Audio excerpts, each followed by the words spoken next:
होगा L T की power -1।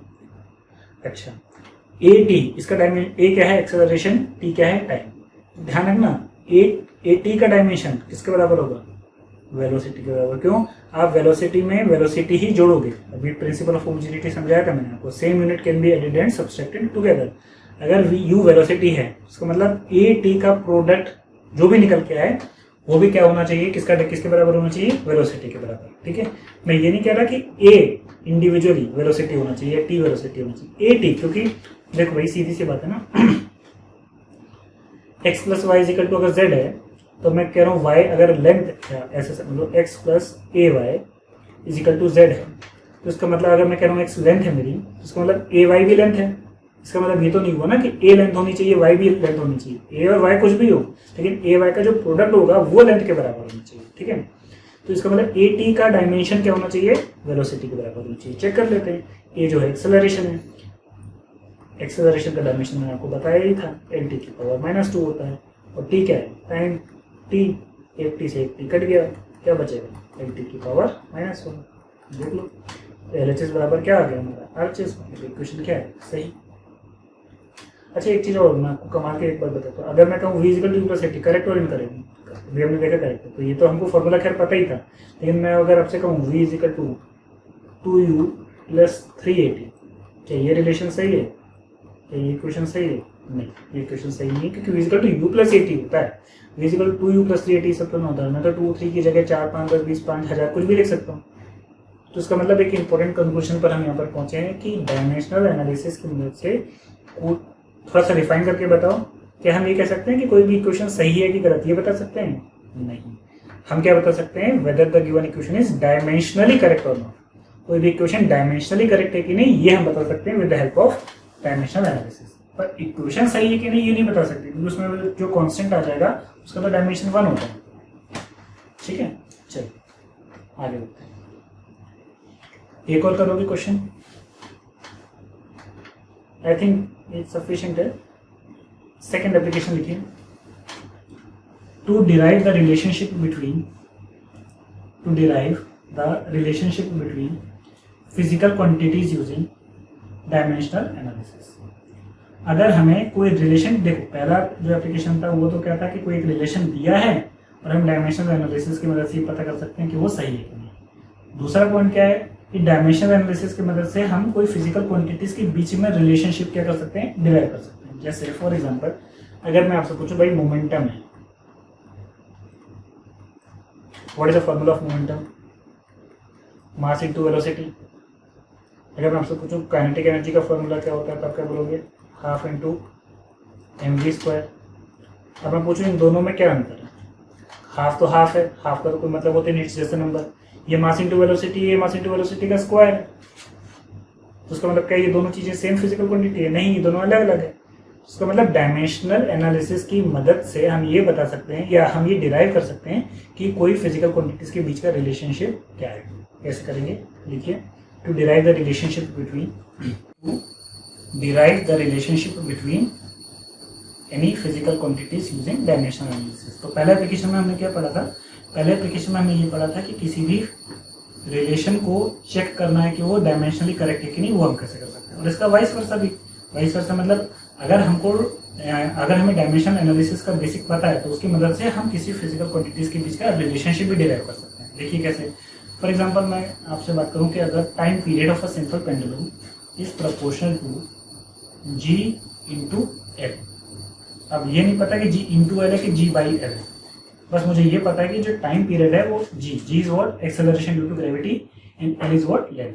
तो time period of a simple pendulum depends on दो फैक्टर, पहला एक्सेलरेशन ड्यू टू ग्रेविटी और दूसरा लेंथ। अभी जी इंटू एल भी हो सकता है, जी अपॉन एल भी हो सकता है, डेट आई डोंट नो। यही तो मुझे निकालना है, किसकी मदद से, डायमेंशनल एनालिसिस की मदद से। ठीक है, चलिए स्टार्ट करें, कैसे करेंगे। तो T is proportional to G into L, तो टी का डायमेंशन अच्छा कुछ नहीं है, तो इसका मतलब ये 1 है। प्रोपोर्शनलिटी को मैं प्रोपोर्शनलिटी ही रहने देता हूँ। What is G, acceleration due to gravity. Acceleration due to gravity, तो एक्सेलरेशन का डायमेंशन मैंने आपको बहुत बार बता चुका हूँ कितना होता है, ये एल टी की पावर -2, और ये क्या है, एल की पावर 1। डायरेक्टली हम ऐसे ले सकते हैं। अच्छा यहाँ पर डायमेंशनली देखो, कोई भी रिलेशनशिप हम कैसे डिराइव करेंगे कि सही है कि नहीं। अभी मैंने आपको लास्ट फर्स्ट एप्लीकेशन में बताया था, एल एच एस बराबर क्या होना चाहिए, आर एच एस। तो आर एच एस में एल का टर्म है, लेकिन क्या, सॉरी आर एच एस, हाँ आर एच एस में लेंथ का टर्म है, लेकिन क्या एल एच एस में लेंथ का टर्म है, नहीं। तो इसके लिए हमको क्या करना पड़ेगा, एल एच एस में भी लेंथ का टर्म लेके आना पड़ेगा, लेकिन एल एच एस में तो केवल टाइम है। तो हम इसको क्या ऐसे लिख सकते हैं, एम की पावर 0 एल की पावर 0, तो ये anything raise to the power 0 क्या होती है, 1। तो एम 0 एल 0 टी की पावर 1। अब आप कंपेयर कर लो लेंथ को लेंथ से, टाइम को टाइम से, थोड़ा सा सिंप्लीफाई और कर लेते हैं इसको। एम 0 एल 0 टी की पावर 1 इज प्रोपोर्शनल टू, देखो ये एल है ये एल है, तो एल इंटू एल क्या हो जाएगा। अच्छा एक चीज और यहाँ पर मैं आपको बता देता हूँ, मैं इसको पहले अज्यूम कर रहा हूँ कि इसकी पावर ए है और इसकी पावर क्या है, बी। अब मैंने यहाँ पर ए और बी क्यों लिया, इसको समझिए। या तो अगर मैंने आपको एक चीज बोली, जैसे मैं अगर आपसे पूछूं, मोमेंटम क्या होता है? Mass into velocity. Similarly kinetic energy क्या होती है? Half mv square. तो मास इनटू वेलोसिटी तो यहाँ पर भी है, मास इनटू वेलोसिटी तो यहाँ पर भी है, तो इन दोनों में क्या अंतर है? सिर्फ इस पावर का। तो बेसिकली हमको पावर नहीं पता अभी, क्योंकि हमको तो रिलेशनशिप डिराइव करना है। तो हमने अज्यूम कर लिया कि लेट्स से इसकी पावर a है और इसकी पावर b है, ठीक है। तो एक्सेलरेशन की पावर क्या ले ली हमने? a, और इस लेंथ की पावर क्या ले ली? b। ये भी तो हो सकता है ना, एल हम 1 क्यों अज्यूम करें? यहाँ पे हो सकता है ये एल स्क्वायर हो सकता है ये एल क्यूब हो, तो ये हमें देखना। हो सकता है जब पूरा डिराइव करें तो 1 आ जाए, हो सकता है कि कुछ और आ जाए। तो इसलिए हमको ये पावर्स अगर पता चल जाए तो हम डायरेक्टली क्या निकाल सकते हैं? रिलेशनशिप। तो m0 L0 t की पावर 1 इज प्रोपोर्शनल टू, अच्छा ये l की पावर कितनी है? a। अब मैं ब्रैकेट को खोल रहा हूँ, l की पावर कितनी है? b इंटू t की पावर -2 a, ठीक है। और इसको मैं सही से लिखूं तो m0 L0 t की पावर नॉट माइनस प्लस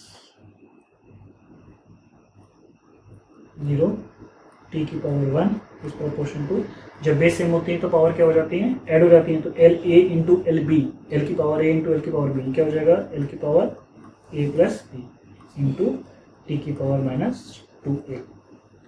ना इसे अब आप सॉल्व कैसे करोगे? आर एच एस को एल एच एस को सेम दम को कंपेयर कर लो। यहाँ एल की पावर कितनी है? 0, यहाँ एल की पावर कितनी है? a plus B. तो पहले इक्वेशन क्या बन के आ गई हमारे पास? a plus B is equal to 0। दूसरी इक्वेशन क्या बन के आ जाएगी? यहाँ टी की पावर कितनी है? 1, यहाँ टी की पावर कितनी है? -2 है। इसका मतलब -2a बराबर क्या इतना हो जाएगा? -2a। नहीं तो थोड़ा गड़बड़ हो गया, ये 2a नहीं है 2b है, थोड़ा सा ध्यान दो, लिखने में यहाँ पर थोड़ी मिस्टेक हो गई है। ये एल की पावर क्या ली थी हमने? b नहीं, आई थिंक सही तो है, एल ए टी की पावर -2 है, सही। तो -2a बराबर क्या हो जाएगा? t की पावर 1, सॉरी टी की पावर 1 नहीं 1, तो टी की पावर कितनी है? 1, और यहाँ पे टी की पावर कितनी है? -2 है। -2 इज इक्वल टू 1। एक चीज़ तो बहुत सिंपल तरीके से आप निकाल सकते हो, ए इज इक्वल टू कितना हो जाएगा? -1/2। और दूसरा, अब यहाँ पर बस आप क्या रख दो? ए की वैल्यू रख दो। ए की वैल्यू जब आप रखोगे यहाँ पे तो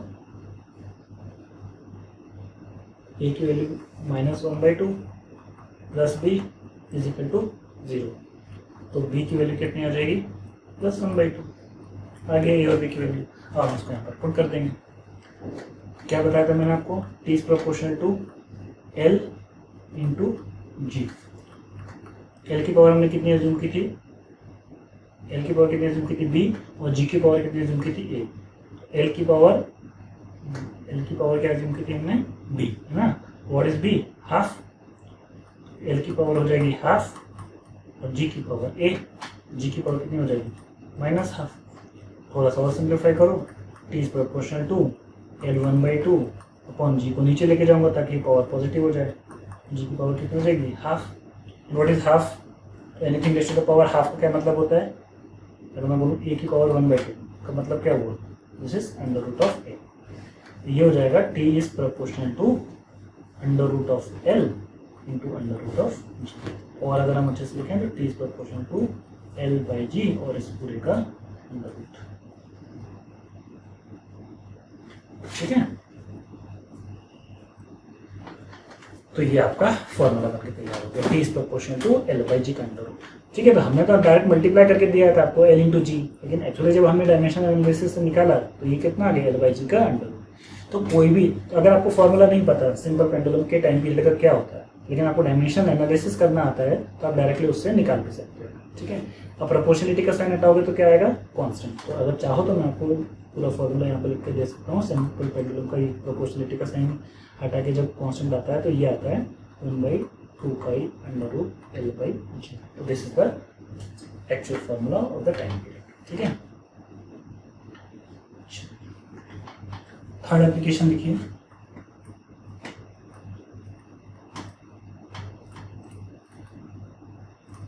थर्ड एप्लीकेशन बहुत इंपॉर्टेंट है, to convert from one unit to another. एक यूनिट को अगर हमको दूसरे यूनिट में कन्वर्ट करना है, या ऐसा कह लें कि एक यूनिट को एक सिस्टम से दूसरे सिस्टम में कन्वर्ट करना है, SI to CGS अगर हमें करना है तो हम किस तरीके से करते हैं। जैसे मैं अगर आपसे पूछूं भाई 9.8 मीटर पर सेकेंड को कन्वर्ट करो, या 9.8 मीटर पर सेकेंड को कन्वर्ट करो सेंटीमीटर पर सेकेंड में, ये तो आप है ना 10 सेकंड में कर दो, क्योंकि आपको पता है 1 मीटर में कितने सेंटीमीटर होते हैं, 100 सेंटीमीटर। तो आप डायरेक्टली क्या बोल दोगे 980 सेंटीमीटर पर सेकंड, जस्ट 100 से क्या करा आपने मल्टीप्लाई कर दिया। बट ये तो था बहुत आसान सा सवाल, है ना। जनरली ऐसे सवाल नहीं आएंगे आपको क्या करना पड़ेगा, थोड़ा कॉम्प्लिकेटेड सा कन्वर्शन आएंगे। अगेन या तो फिर आप याद कर लो कि जैसे मैं आपसे पूछूँ कि भाई 1 न्यूटन में कितने डाइंस होते हैं। न्यूटन किसकी यूनिट है, फोर्स की। डाइंस भी किसकी यूनिट है, फोर्स की, लेकिन दो अलग अलग सिस्टम में। अब या तो आपको याद हो कि 1 न्यूटन में कितने डाइंस होते हैं, या मैं आपसे पूछूँ 1 जूल्स में कितने अर्ग होते हैं, ये नहीं होगा। लेकिन अगर आपको डायमेंशनल एनालिसिस आता है तो अगर याद नहीं भी है तो hardly it will take 30 seconds to derive. ठीक है, तो बेटर है कि आप डिराइव कर लो, या ये कुछ क्वांटिटीज ऐसी हैं कि याद कर लो तो ज़्यादा बेटर है, क्योंकि बार बार आपकी फिजिकल केमिस्ट्री में यूज होगी। तो इसको करना कैसे है, डायरेक्ट 100 से मल्टीप्लाई मत कर देना, क्योंकि ये चीज़ें तो कहती आसान थी तो इसलिए जल्दी होगी।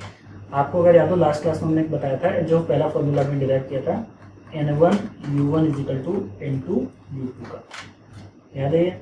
N1 क्या था, न्यूमेरिकल वैल्यू, किसमें, फर्स्ट सिस्टम में। U1 क्या था, उसकी यूनिट, किस सिस्टम में, फर्स्ट सिस्टम में।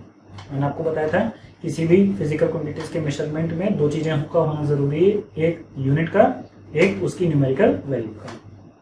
N2 numerical value in the second system, U2 उसकी यूनिट दूसरे सिस्टम में। मैं पहले इसी का एग्जांपल देके आपको बताता हूँ, और आपको ऐसे ही करना है।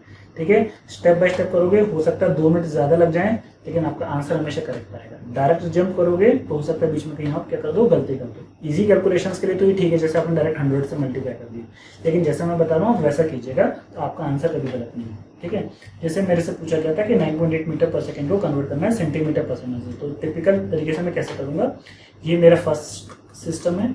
कौन सा सिस्टम है ये मेरा, SI सेंटीमीटर पर सेकेंड। ये कौन सा सिस्टम है मेरा, CGS है। तो आप पहले N1 U1 N2 U2 की वैल्यू लिख लो।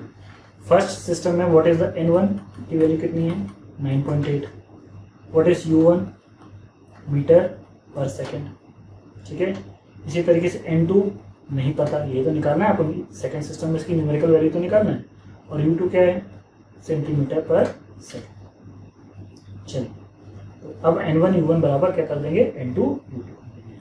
तो 9.8 into metre per second equal to N2 नहीं पता इंटू सेंटीमीटर पर सेकेंड।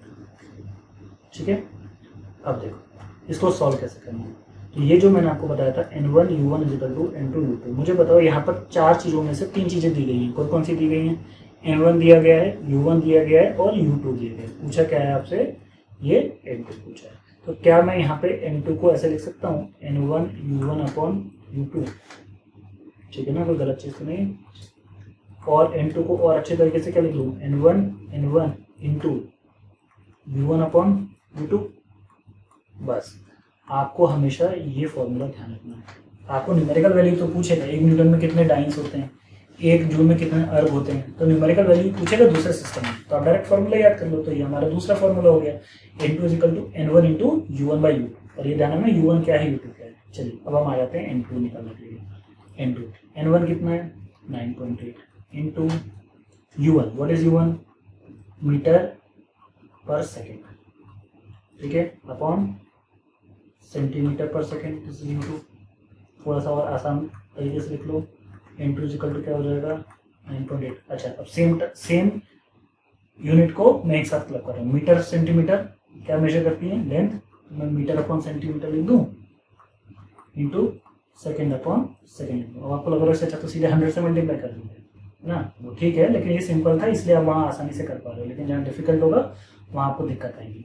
तो 9.8 इंटू मीटर अपॉन सेंटीमीटर। अभी देखो क्या हुआ, सेकेंड से सेकेंड कट गया, इंटू निकालना है 9.8।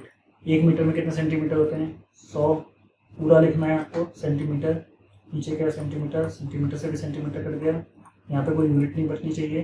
तो कितना हो जाएगा, 9.8 इंटू 100 इक्वल टू कितना हो जाएगा, 9800, सॉरी 980 है ना। ये तो था ना हमारा आंसर, ये आ गया आपका। इस तरीके से करोगे तो कभी भी आपका कोई सवाल गलत नहीं होगा। चलो एक और कुछ क्वेश्चंस कर लेते हैं ताकि आपकी इसमें अच्छे से प्रैक्टिस हो जाए। लिखिए convert 1 newton into dyne. Newton किसकी यूनिट है? फोर्स की। डाइन, डायन नहीं, डाइन, ठीक है। 1 न्यूटन में कितने डाइन्स हैं? या तो याद हो आपको वही 1 न्यूटन इक्वल टू 10 की पावर 5 डाइन, नहीं तो निकाल लो। कैसे? अगेन आपको क्या चाहिए? N2। फॉर्मूला डायरेक्ट लिख रहा हूँ मैं यहाँ पे, N2 is equal to N1 into U1 upon U2। अब देखो डायमेंशनल एनालिसिस की मदद से अगर हमें याद नहीं है तो भी हम निकाल सकते हैं। N1 कितना है? 1 न्यूटन इंटू U1। किसी को भी 1 मान लो, किसी को भी 2 मान लो। मैं इस वाले को 1 मानता हूँ, इस वाले को 2 मानता हूँ। ये ऐसा यूनिट है और यूनिट की यूनिट है CGS, Newton. What is Newton? किसकी यूनिट है? फोर्स। फोर्स का व्हाट इज फोर्स?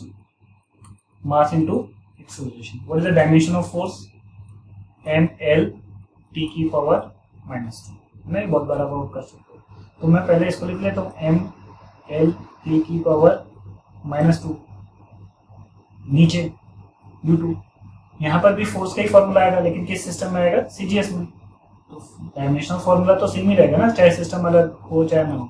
तो जस्ट डिफरेंशिएट करने के लिए ऊपर वाला 1 था ना, तो मैं इसको नीचे सब्स्टिट्यूट कर लिख देता हूँ 1, और इसको नीचे सब्स्टिट्यूट कर लिख देता हूँ 2, ताकि आपको याद रहे, मतलब ईजी हो जाए।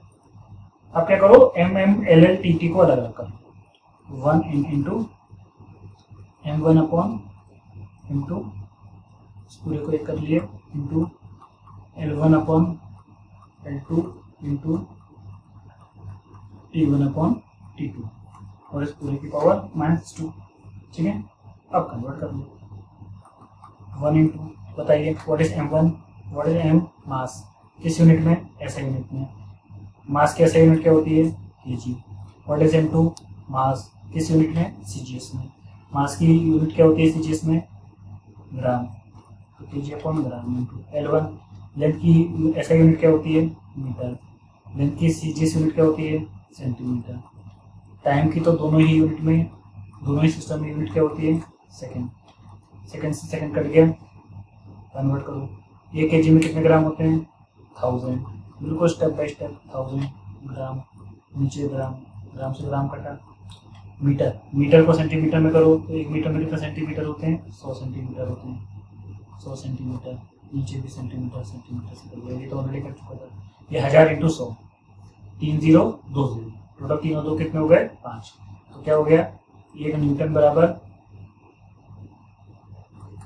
क्या? 10 की पावर 5। क्या आ गया ये हमारा? डाइन्स, ठीक है। 1 न्यूटन इक्वल टू 10 की पावर 5 डाइन्स। ये किस तरीके से किया? सेम चीज हमेशा वो दूसरा फॉर्मूला याद रखना, N2 is equal to N1 into U1 upon U2। U1 first system की यूनिट, U2 सेकंड सिस्टम की यूनिट। फटाफट एक और करो, कन्वर्ट 1 जूल इंटू अर्ग। आपको मुझे ये बताना है कि ये जूल में कितने अर्ग होते हैं, कीजिए फटाफट। सेम वही है फॉर्मूला, आपको डायरेक्ट फॉर्मूला लिख दो ताकि 4-5 स्टेप्स आपके डायरेक्ट लिए ना इजी हो जाए। N2 is equal to N1 into U1 upon U2। N1 तो 1 ही है यहाँ पे। What is U? Unit first system में। यूनिट क्या है फर्स्ट सिस्टम में? जूल्स। जूल किसकी यूनिट है? एनर्जी। तो अब आपको एनर्जी का क्या पता होना चाहिए? डायमेंशन। कल मैंने आपको बताया था जितनी भी एनर्जीज होती है, चाहे कोई सी भी एनर्जी हो, पोटेंशियल एनर्जी, काइनेटिक एनर्जी, सबका डायमेंशन क्या होना चाहिए? सेम होना चाहिए। याद है आपको एनर्जी का डायमेंशन क्या होता है? ml की पावर -1 t की पावर -2। एक बार और चेक भी कर सकते हो अगर आपको याद नहीं हो। काइनेटिक एनर्जी देख लें, half mv square mass into velocity का स्क्वायर।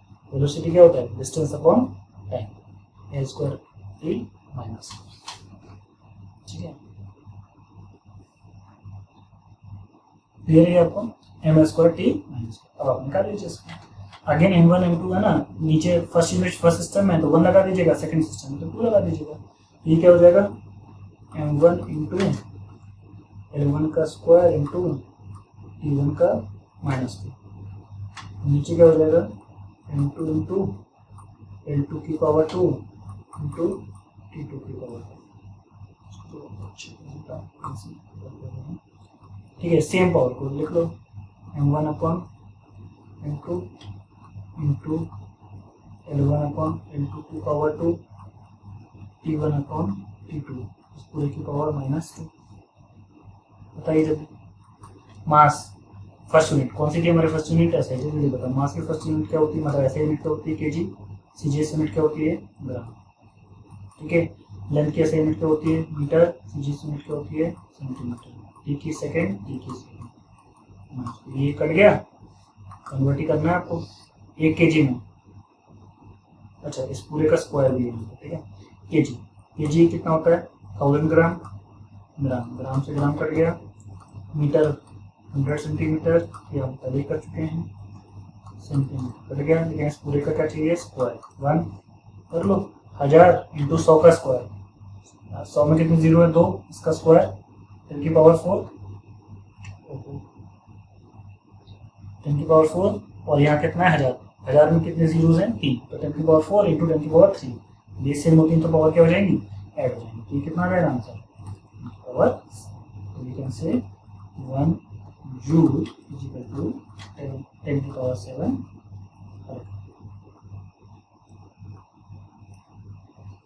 तो ये ध्यान रखिएगा, 1 जूल इज इक्वल टू 10 की पावर 7। और for the rest of the physical chemistry ये 2 कन्वर्शंस आप याद ही कर लो, बहुत काम आएंगे। 1 जूल बराबर 10 की पावर 7 अर्ग होता है, और 1 न्यूटन इज इक्वल टू 10 की पावर 5 टाइम्स। ठीक है। These are all some applications of dimension analysis. और ये थर्ड वाला बहुत इंपॉर्टेंट है, जब हम एक सिस्टम से दूसरे सिस्टम में यूनिट को कन्वर्ट करें। ठीक है। With this we have finished our first chapter, unit and dimension. Now इसी जनरल फिजिकल केमिस्ट्री का नेक्स्ट पार्ट हमारा नेक्स्ट चैप्टर में पढ़ेंगे। क्या है? Basic mathematics. What is mathematics मैं आपको पहले बता चुका हूँ।